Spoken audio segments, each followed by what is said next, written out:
E aí Deus cumpre com a sua promessa de enviar o povo de Judá para o cativeiro. E Jeremias profetiza que eles ficariam lá por quantos anos? 70 anos. Então, quando dá... Tem a imagem? Pode passar, por gentileza. Próximo. Quando dá os 70 anos, o que acontece? O Império da Babilônia, que era o império que dominava o período e que levou Judá cativo, cai. E o Império da Babilônia cai nas mãos de quem? Do Império Medo-Persa. Então, o Império Medo-Persa, como ele dominava? Diferente da Babilônia. A Babilônia trazia todo mundo para perto, para ela observar. O Império Medo-Persa dispensava todo mundo. Pode todo mundo ir para a sua cidade, mas vocês vão me pagar impostos. O governador, quem vai escolher sou eu. Então, esse era o modo de governo do Império Medo-Persa. E Ciro, que era o imperador, decretou que Israel poderia voltar para sua terra e escolheu como governador Zorobabel. Então, a primeira leva volta para Israel, na liderança de Zorobabel, e ele tinha uma missão, que você leu aqui, não é? Reconstruir o templo. Então, essa foi a primeira missão, reconstruir o templo. A Diane já falou aqui no começo. O povo até começa a construir, só que se levanta oposição, envia uma carta para o rei falando assim: o povo está construindo o templo, vão se rebelar contra você, vão levantar um novo rei.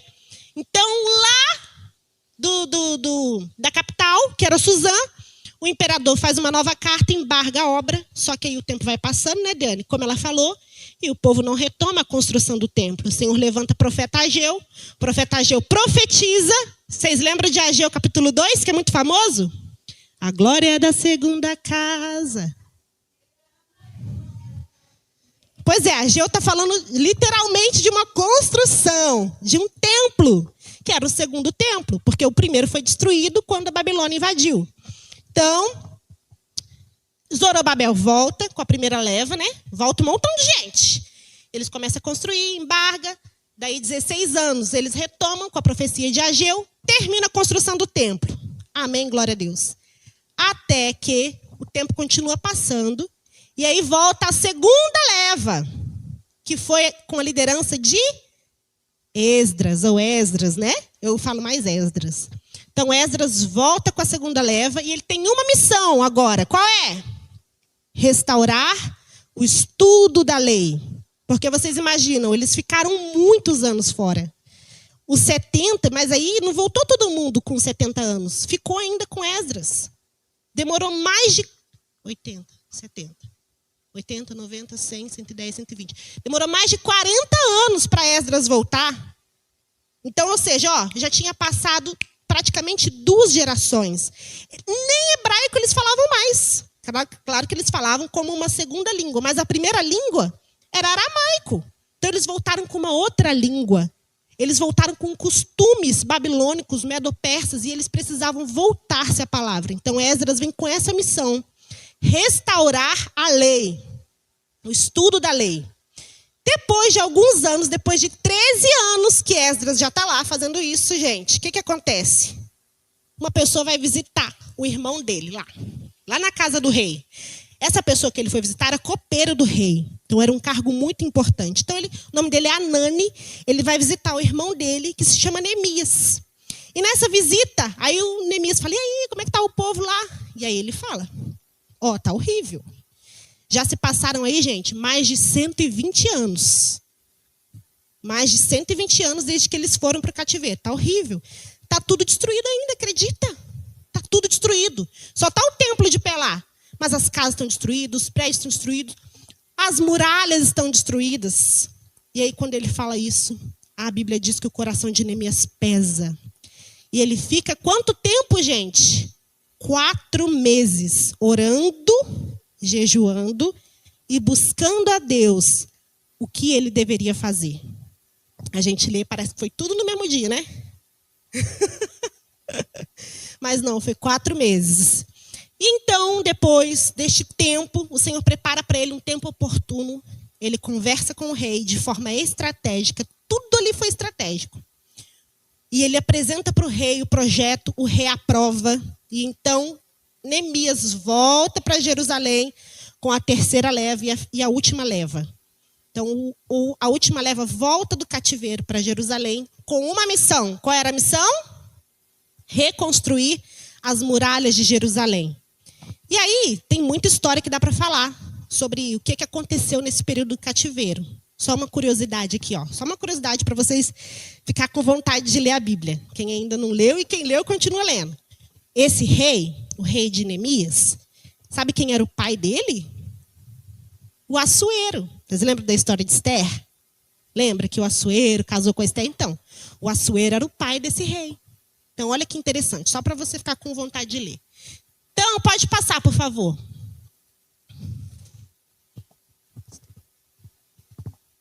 Como pedir?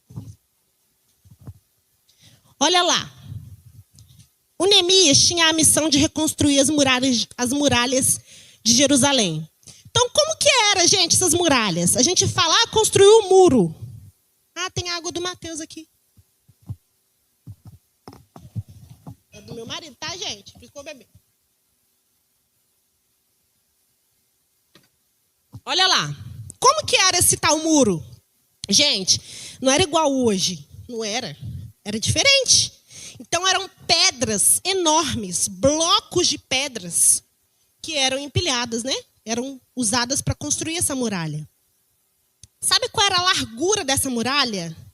De 3 a 4 metros de largura. O Mateus me disse que é metade da igreja. Mateus falou, você pega o meio da igreja e divide, é a largura dessa muralha. Então, era fácil construir essa muralha? Sabe qual era a altura dela? Ela variava, podia ser um pouquinho menos ou um pouquinho mais, mas a média era de 8 a 12 metros de altura. Mateus falou que a nossa igreja tem 5 metros de altura. Imagina então aqui, ó, 12, mais que o dobro. Então era fácil construir esse murinho, essa muralha, desde lá de baixo, né? Então ela tinha 4 metros de largura, 12 metros de altura, blocos de pedra. E sabe qual era a extensão da muralha? De 4 a 5 quilômetros. Mateus me disse que é daqui na praça. Então, você imagina daqui na praça, assim, ó, tipo um círculo. Então, era facinho, gente? Essa obra, essa obrinha? Não era fácil. Era difícil. Por isso que estava mais de 140 anos em escombros. Porque quando Babilônia entrou, destruiu tudo. Estava há 140 anos em escombros. E Neemias aceita esse desafio. Pode passar. Ah, não, passa não. Ó, tá vendo aqui essa primeira imagem? Não sei se dá para vocês verem. Esse caminho era em cima da muralha. Então, em cima da muralha era uma passagem, tipo uma rua. Porque era onde os soldados andavam, né, se moviam, e tinham as torres de vigia, onde ficavam os atalaias. Então, aqueles que a função deles era observar se o inimigo estava vindo, o que estava acontecendo, para informar o exército dentro das muralhas. Então, lá, as torres e aqui as passagens. Pode passar. As portas, né?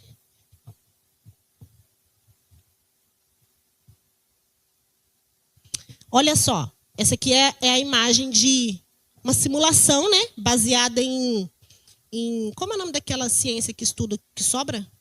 Do Rodrigo Silva? Como é o nome daquela? Arqueologia, né?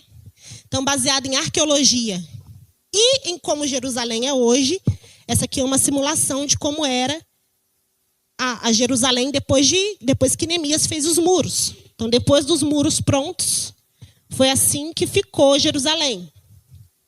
Então, só para a gente ter uma noção do tamanho, da grandiosidade dessa obra. Lá no cantinho fica o templo, não vai dar para ver. Mas fica o templo ali, lá no cantinho. Então, essa é a obra que Neemias se propôs a fazer. Ai, ficou chique agora. E por que eu falei tudo isso, irmãos? Para a gente ter uma compreensão melhor das lições que a gente pode aprender com isso tudo. Amém? E a primeira lição que eu aprendi, que eu gostaria de compartilhar com os irmãos, é que, pode passar, por gentileza. A primeira lição que a gente aprende é que Neemias edificou os muros de Jerusalém. Nós, porém, outra edificação. Então, a missão de Neemias era edificar as muralhas. E nós somos edificadores. Mas o que nós edificamos? Olha só. Cristo derrubou a parede que nos separava de Deus, o pecado, por meio da sua obra expiatória, e inaugurou a nova aliança. Ele iniciou a construção de um novo edifício. Um edifício novo e vivo, que ao invés de separar, reconcilia e une, onde ele mesmo é a pedra angular, convidando-nos ainda para participar desta edificação, sendo edificadores ativos e essenciais. Essa edificação, que nós somos edificadores ativos e essenciais, não é um muro físico, como foi o de Neemias. Nós somos edificadores de uma edificação viva. E que edificação é essa? Pode passar, a gente vai ler agora os textos que falam sobre essa edificação. Olha o que diz Efésios 4:11, 2 Coríntios 5:18. Ele mesmo concedeu, aqui no caso é Jesus, ele mesmo concedeu uns para apóstolos, outros para profetas, outros para evangelistas, outros para pastores e mestres, com vistas ao aperfeiçoamento dos santos, para o desempenho do seu serviço, para a edificação do... Nós estamos trabalhando na edificação do corpo de Cristo. Essa obra não é nossa. Nós somos edificadores, pedreiros. A obra é de Deus. A missão é de Deus. Mas Ele compartilhou conosco o nosso trabalho, o nosso serviço. E o nosso serviço é a edificação do corpo de Cristo. Ora, tudo provém de Deus, que nos reconciliou consigo mesmo por meio de Cristo e nos deu o ministério da reconciliação. Então, qual é o nosso ministério? Neemias tinha o ministério da reconstrução. Nós temos o ministério da reconciliação. Que reconciliação é essa? Pode continuar, por favor. O próximo slide. Vou ler aqui. Efésios capítulo 2, versículo 13 e 14, do 20 ao 22, diz assim: Mas agora em Cristo Jesus, vós que antes estavam longe, fostes aproximados pelo o sangue de Cristo, porque Ele é a nossa paz, o qual de ambos fez um. E tendo derribado a parede da separação que estava no meio, a inimizade, edificado sobre o fundamento dos apóstolos e profetas, sendo Ele mesmo, Cristo Jesus, a pedra angular, no qual todo edifício bem ajustado cresce para o santuário dedicado ao Senhor, no qual também vós juntamente estáis sendo edificados para a habitação de Deus no Espírito. Olha o que esse texto diz. Esse texto diz que Cristo, a obra de Cristo, a obra expiatória, derrubou a parede de separação.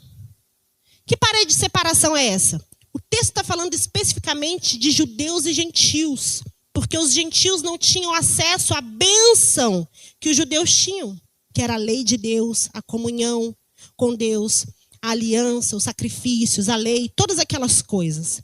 Então, nós entendemos que era o acesso, o caminho a Deus. Agora, Cristo derruba essa parede de separação, de inimizade, e todos nós agora temos acesso ao Pai. Cristo nos reconcilia com o Pai. Cristo nos reconcilia consigo mesmo. A parede de separação é derrubada, mas agora uma nova construção se inicia. Uma nova edificação se inicia. E a pedra angular dessa edificação é o próprio Cristo Jesus. Mateus me ensinou que uma pedra angular é a primeira pedra que se coloca em uma construção e ela vai direcionar a direção, né? E o esquadro daquela construção. a partir daquela pedra. Então, se aquela pedra não for colocada da forma correta, toda a construção vai estar prejudicada. Não vai estar firme, não vai estar forte, não vai estar dentro do esquadro, né, Mateus? E Jesus é a pedra angular. Ele é a pedra de fundamento dessa edificação, desse edifício que é o corpo de Cristo. Interessante que Efésios diz que nós somos os edificadores, nós estamos ajudando Cristo a edificar esse corpo, mas nós também somos o próprio edifício. E sabe o que ele diz que vai acontecer com esse edifício? Vai ser santuário do próprio Deus. Nós somos santuário do próprio Deus.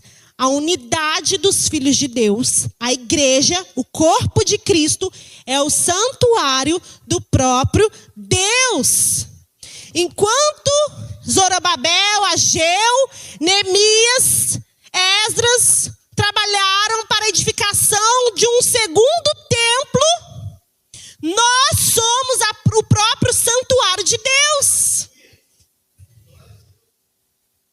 Cristo fez a obra. Ele nos reconciliou e nós somos a habitação do próprio Deus. Irmãos, esse templo, ele é uma bênção, ele é um instrumento de Deus nas nossas vidas. Mas hoje, nos nossos dias, o templo não tem mais a mesma função de quando ele tinha. Lá no primeiro templo, em Salomão. Ou aqui no segundo templo, com Esdras e Neemias. Porque lá era o lugar onde eram feitos os sacrifícios. Lá era o lugar onde o sumo sacerdote mantinha a comunhão do povo com Deus. Hoje, nós somos o templo. A comunhão com Deus não acontece só aqui nos dias de culto. A comunhão com Deus acontece em todos os lugares onde você, que é filho de Deus, está. Em todos os lugares onde você fala com o Senhor, ali há a comunhão e a presença de Deus. Então, a nossa edificação, a nossa construção, não é de um prédio parado. A nossa construção e a nossa edificação é de uma edificação viva, que é o corpo de Cristo. Amém? Glória a Deus. A segunda lição, irmãos, que nós aprendemos. A segunda. Já? A segunda lição, irmãos, é o seguinte.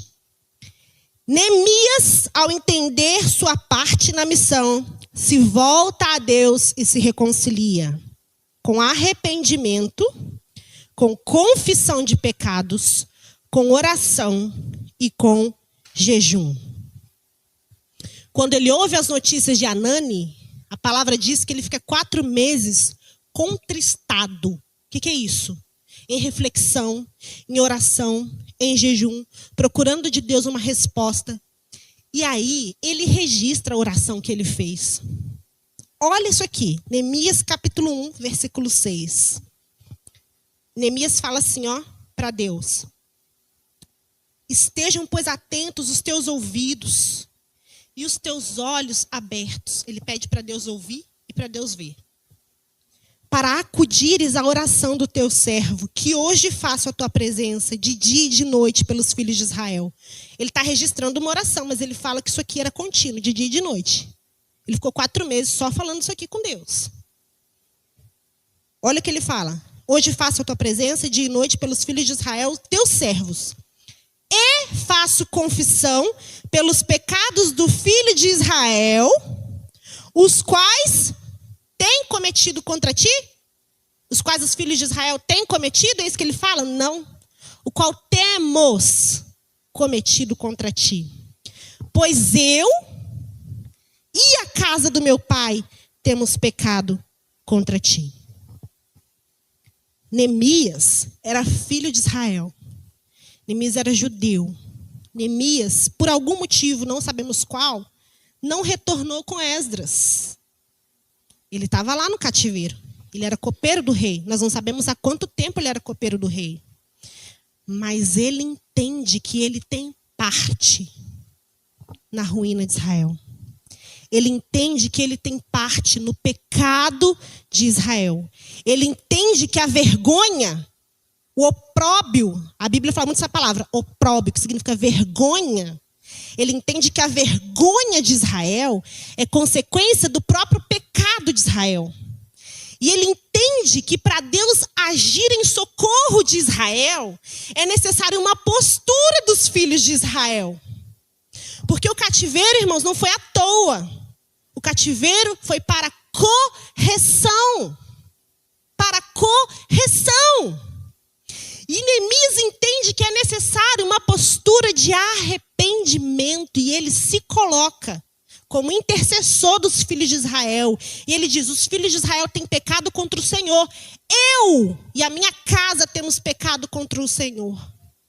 Perdoa os nossos pecados. Perdoa os nossos pecados.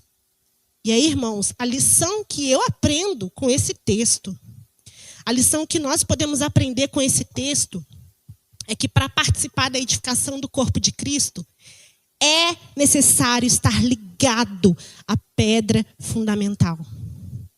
Não tem como fazer a obra de Deus desligado de Jesus. E como que faz isso? Como é que faz a obra de Deus sem estar ligado a Jesus? Tem como isso? Infelizmente, irmãos, infelizmente, muitas vezes nós nos vemos trabalhando, servindo, sem estar ligados à pedra fundamental. Como isso? Fazendo. Porque nós amamos a obra de Deus, porque nós amamos os irmãos, porque nós temos prazer em servir. Nós falamos hoje de manhã dos talentos, dos dons. Nós fazemos coisas que nos dão prazer. Então, cantamos aqui na igreja, pregamos, ensinamos, recebemos as pessoas, cozinhamos, intercedemos. Tem como fazer tudo isso só por prazer, Tati? Tem. Eu amo servir a Deus. Você não ama, não? Eu amo. Mas quantas vezes nós estamos fazendo as coisas de Deus e não estamos ligados em Deus porque nós temos pecados? Ué, Tati, todo mundo tem pecado? Então, vou ser mais clara. Nós temos prática de pecados do qual nós não nos arrependemos, não confessamos e não abandonamos. Fazemos a obra de Deus praticando mal. Fazemos a obra de Deus desligados da pedra fundamental. Fazemos a obra de Deus descumprindo o que o próprio Jesus pede. Quantas vezes nós fazemos isso, irmãos? Quantas vezes nós fazemos isso? E o apelo que eu entendi para a noite de hoje, do Espírito Santo a nós é: você tem feito a obra de Deus em prática de pecado? Irmãos, eu já contei meu testemunho várias vezes. Eu vivi um período da minha vida em que eu era uma falsa profeta. Por quê, Tati? Porque o que você pregava era errado? Não, a palavra de Deus, tudo que eu preguei sempre foi baseado na palavra de Deus. Mas eu pregava a palavra de Deus, eu ensinava a palavra de Deus, mas eu não vivia a palavra de Deus. E eu achava que isso era normal, porque a gente diz que nós somos pecadores mesmo, somos falhos, pecamos o tempo todo. Então eu me conformava em chegar domingo aqui e no momento da confissão, confessar.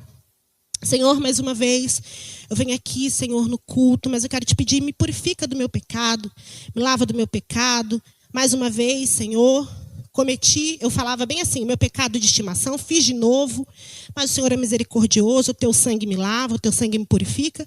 Me purifica, Senhor, me usa aqui no Ministério de Louvor, para a honra da tua glória, para abençoar os meus irmãos. Aí quando eu ia dar uma aula de escola dominical, me usa aqui, Senhor, para ensinar a lição. Ou quando eu ia pregar, me usa aqui para pregar para os meus irmãos.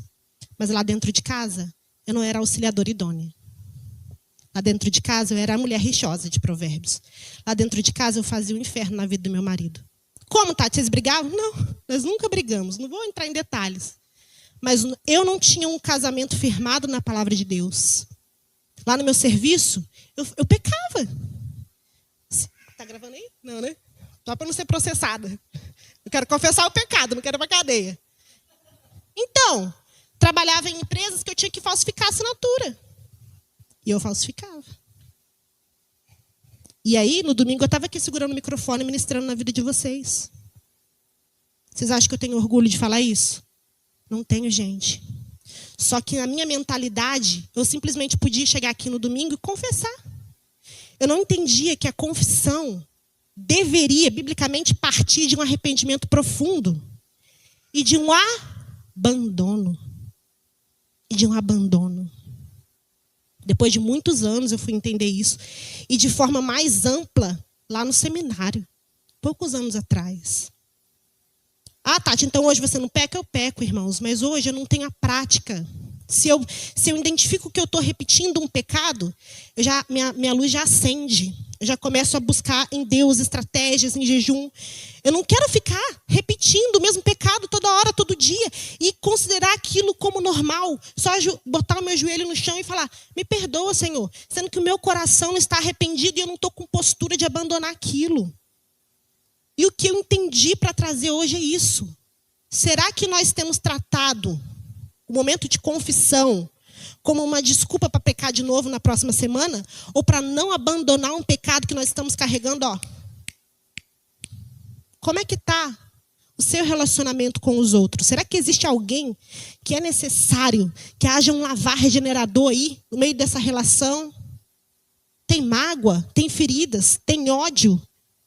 Irmãos, eu já tive ódio de uma pessoa. A ponto de chegar na época do pastor Marcelo e falar, pastor Marcelo, eu quero matar essa pessoa. Eu confessei para ele, eu estou confessando para vocês porque eu estou sentindo um direcionamento do Espírito Santo. Muitas vezes a gente olha alguém pregando, né, e fala, olha, fulano. Irmãos, todos nós passamos por tentações e dificuldades. A diferença é o que a gente faz com isso.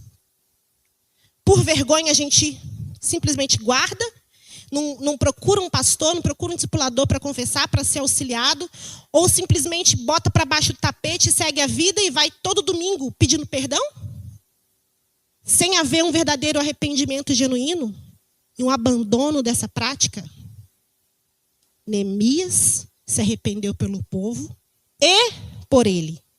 Ele não dá detalhes aqui, mas eu acredito que um copeiro do rei, do império persa, provavelmente participava ali de cultos, rituais.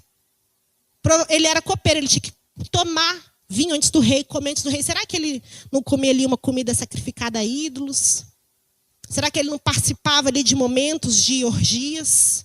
O harém do rei era... Imagina o harém do rei. O que será? Eu não sei, gente, eu não sei. Eu estou aqui pensando coisas, né, que pode ter acontecido. O fato é que ele reconheceu, se arrependeu, se consagrou, se santificou e se consertou. E aí, eu queria fazer agora, no meio da palavra mesmo, este momento. Vamos tirar aqui 2 minutinhos para você refletir, para eu refletir. Sabe por quê? Eu não quero pular para o próximo, porque senão a gente vai esquecer disso aqui. Será que tem, irmãos, algo aí? Será que tem uma prática de pecado aí que ainda não houve arrependimento? Não houve confissão, pecado escondido. Pecado não confessado, uma raiz de amargura, uma mágoa, um ódio, uma raiva, uma promiscuidade, um adultério, uma fornicação, uma pornografia. Será que tem? Será que tem o quê? Vou pensar aqui, vamos pensar coisas. Dá nome para o pecado, dá nome a uma soberba no coração. Uma soberba, eu sou melhor que o outro. Inveja, maledicência, fofoca. Eu quero te convidar. Você pode fechar os seus olhos nesse momento? E se for uma decisão do teu coração, eu te convido a confessar ao Espírito Santo neste momento.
Senhor, neste momento, Pai, assim como Neemias, me coloco, Senhor, diante do Senhor, confessando a Ti, Senhor, o meu pecado, confessando a Ti, Jesus, o meu crime contra o Senhor.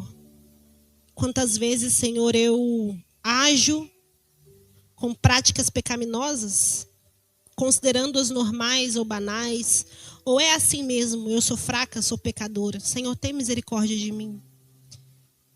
E assim eu também peço, Pai, pelos meus irmãos. Tem misericórdia de nós, Senhor. Obrigado, Senhor, porque a Tua palavra nos instrui, nos ensina, nos traz a verdade. Mas neste momento, Senhor, eu quero, junto com os meus irmãos, nos arrepender, Pai. Nos arrepender diante do Senhor. Da maldade do nosso coração. Da hipocrisia do nosso coração. Da concupiscência, Senhor, da nossa carne. Os pecados da carne. Cada pecado da carne, Senhor. Concupiscência dos olhos. Cada, Senhor, pecado ligado aos nossos olhos. Soberba da vida, Senhor. Cada pecado ligado, Senhor, à soberba da vida. Ô Jesus, tem misericórdia de nós. Nós precisamos do Senhor. Purifica o nosso coração. Purifica a nossa mente. Purifica as nossas mãos.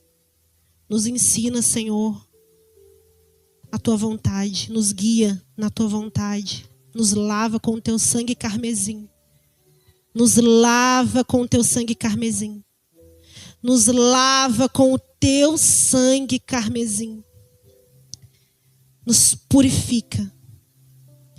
Faz as nossas vestes mais alvas do que a neve. Não porque nós merecemos, Senhor. Pelo contrário. Ai de nós. Ai de nós. Se não fosse o Teu sangue naquela cruz. Nós pedimos, Senhor, nos purifica. Nos lava como povo do Senhor. Em nome de Jesus. E assim como Neemias, Senhor, nos restaura como povo Teu, que agora, sem condenação, porque a Tua palavra diz que nenhuma condenação há para os que estão em Cristo Jesus, para aqueles que foram lavados e remidos no sangue do Cordeiro, sem acusação do maligno, nos levanta para cumprir a Tua missão. É o que nós oramos, Deus, em nome de Jesus. Amém. Amém. A terceira lição, irmãos, que nós aprendemos, terceira lição, é que Neemias é chamado por Deus, convoca o povo, administra a obra dos muros, distribuindo o trabalho entre todos, mantendo a organização, a cooperação e a proteção, não perdendo de vista as prioridades e responsabilidades familiares de cada um. Neemias é um administrador assim, ó, exemplar.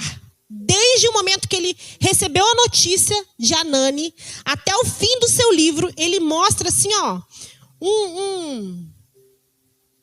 cara era expert em planejamento, administração. Cara era bom.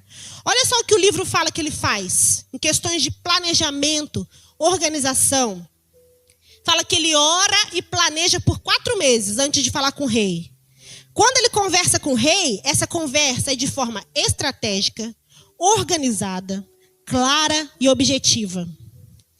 Ele faz pedidos específicos para o rei. Então ele pede para o rei carta de apresentação, recursos financeiros, recursos humanos. Ele apresenta um planejamento de tempo para o rei. O que mais que ele faz? Quando ele chega com a sua comitiva lá em Jerusalém, ele não fala nada com ninguém. Ele não vai, vem gente, vamos... Não, primeiro ele anda na cidade, ele estuda, ele observa.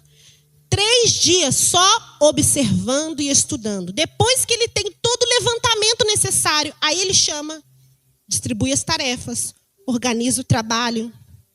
Ele motiva as pessoas, mostrando seu próprio testemunho pessoal. Quando ele enfrenta a oposição, ele recorre a Deus em primeiro lugar. Depois ele mantém o seu equilíbrio emocional. Olha que loucura isso. Ele mantém o seu equilíbrio emocional, inteligência emocional em dia. Ele age com discernimento e sabedoria. Mas o que eu gostaria de enfatizar aqui agora é que ele organiza o trabalho de forma que as pessoas priorizem as suas famílias. O trabalho é organizado de forma familiar. E sabe o que eu entendo com isso? Eu entendo que a missão de Deus, ela é feita em família. A missão de Deus é feita em família. Seja por convicção ou por convocação. Neemias recebeu o chamado por convicção. Certo? Ninguém falou para ele, vamos lá, Neemias. Convicção. Lembra da última palavra, o testemunho interior do Espírito Santo? Lá no espírito dele, ele foi convicto do chamado. Precisou ninguém falar nada. Já o povo foi chamado para a obra de Deus por convocação. Então, galera, estamos precisando, vamos fazer isso, vamos fazer aquilo. Então, vai ter hora que Deus vai chamar você para uma obra por convicção. Ninguém vai falar nada. Tem horas que alguém vai te chamar. Fulano, tia Cláudia, você pode fazer isso, isso e isso na obra de Deus? Então, irmãos, independente se é por convicção ou se é por convocação, o Senhor nos chama para restaurar e fortalecer as prioridades familiares, ao mesmo tempo que trabalhamos na sua obra, sendo estratégicos e assertivos. Não é da vontade de Deus que eu venha aqui, pregue a palavra do Senhor e não seja uma auxiliadora idônea para o meu marido. Não é da vontade de Deus que eu venha aqui ensinar a palavra, que eu faça qualquer coisa aqui na igreja e não tenha paz com o meu marido, com os meus filhos, com a minha mãe, com meu pai, com meus irmãos. Não é da vontade de Deus que o meu marido venha aqui, faça louvor, pregue, faça, seja do MAAD, ajude o pastor. E não trate bem a sua esposa. E não ame a sua esposa. E não se sacrifique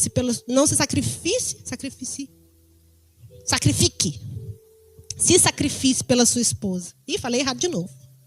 Vocês entenderam?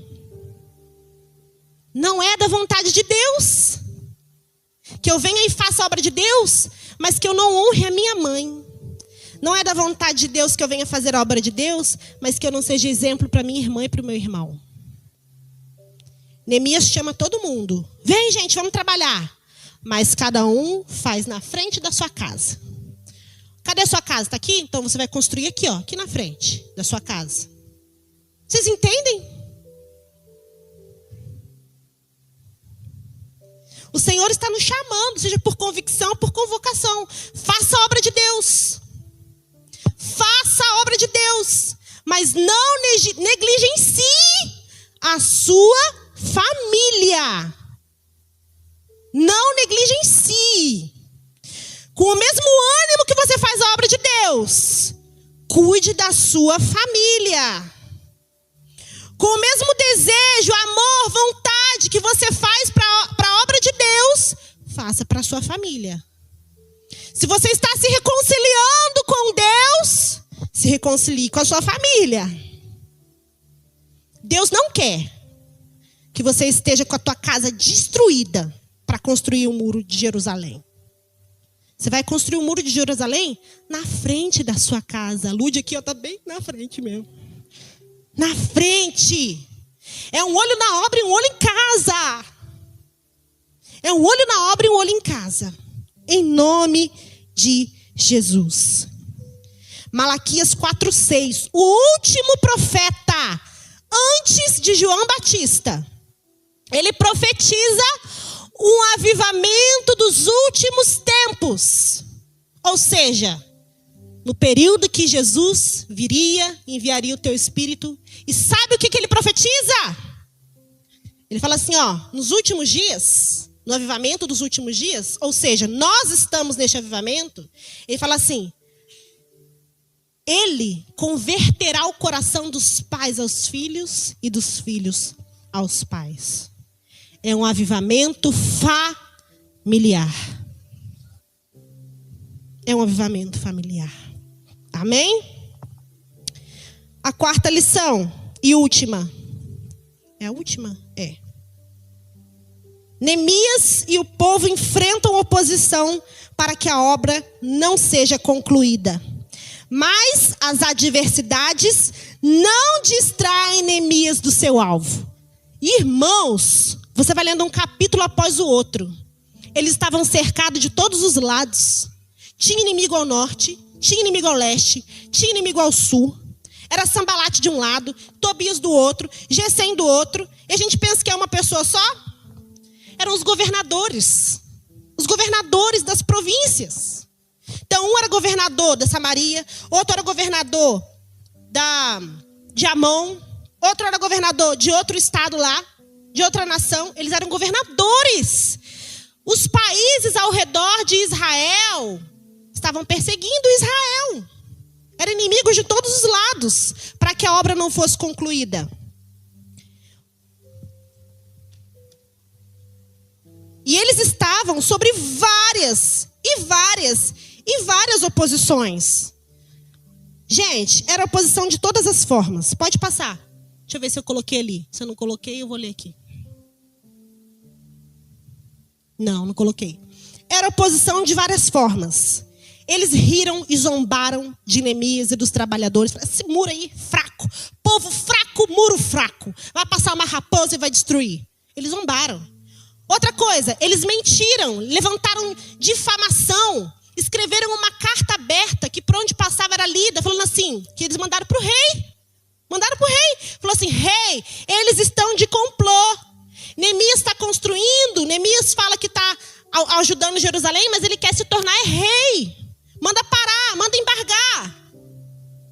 Oposição, difamação, mentira. Outra coisa que eles fizeram, sabe o quê? Armadilha para matar Neemias. Então marcou um dia e horário e falou assim, Neemias, vem cá que a gente quer conversar com você. Mas o plano deles era morte. Eles queriam matar Neemias. Porque se matasse Neemias, o povo desanimaria. E sabe o que eles fizeram? Não satisfeitos porque Neemias não se distraiu. Eles falaram assim, a gente vai aí. Nós estamos juntando aqui todo mundo, ó. Nós três aqui estamos se juntando, os governadores, nossos exércitos. Nem exército vocês têm. Vocês são fracos, nós vamos matar todo mundo. Isso foram 10 vezes que o aviso correu. 10 vezes o anúncio correu de que eles entrariam em Jerusalém e matariam as pessoas. Então, o povo estava sob forte ameaça e adversidade. E quais foram as estratégias de Neemias? Pode passar. Olha o que ele fez. Ele orou. A palavra diz, ele orou. Depois, ele levantou guarda. Depois, ele dividiu metade do povo. Trabalhava, metade do povo guardava. E quem estava trabalhando, tinha que trabalhar com a espada aqui, ó, no cinto. Quem estava trabalhando, trabalhava com a espada no cinto. Quem estava guardando tinha espada, tinha couraça, tinha lança, tinha tudo. Então, metade trabalhava, metade protegia. Quem trabalhava estava com a espada na mão. Detalhe, os carregadores, quem estava carregando as pedras, eles carregavam pedra com uma mão, ou seja, o que for que eles estavam carregando, e a espada na outra mão. Como que trabalha assim, Mateus? Com um balde de concreto numa mão e com a espada na outra mão. E os edificadores? Então, vou colocar assim, o ajudante e o pedreiro, né? O ajudante carregava o balde e a espada. E o pedreiro? E o edificador? Construía com uma mão e a espada na cinta aqui, ó. Construiu com a mão e a espada na cinta. Preparado, irmão, a obra não parou. Debaixo da ameaça. O que mais que ele fez? Durante a noite, ninguém vai embora não. Fica por aqui. Vai ficar todo mundo por aqui de noite. Vai dormir por aí mesmo. Fica por aqui. Pega uma casa aqui mais perto aqui da Lud, vão todo mundo dormir ali. Vocês não vão para longe de noite, não. E ele levanta um atalaia. Fala, o atalaia vai ficar do meu lado, com a trombetinha. Se tocar a trombeta, todo mundo vem para cá. Que a gente vai lutar. Eles eram exército, irmãos. Um povo envergonhado, pobre, sem nada. Tentando fazer alguma coisa naquela cidade que estava destruída. Tentando plantar. Tentando reconstruir. Mas Neemias, com estratégias e oração, não se distraiu. E olha o que a gente aprende. Pode passar. Em meio às adversidades, fixe seus olhos no dono da missão e trace estratégias para continuar a obra. Proteger sua família e o povo de Deus.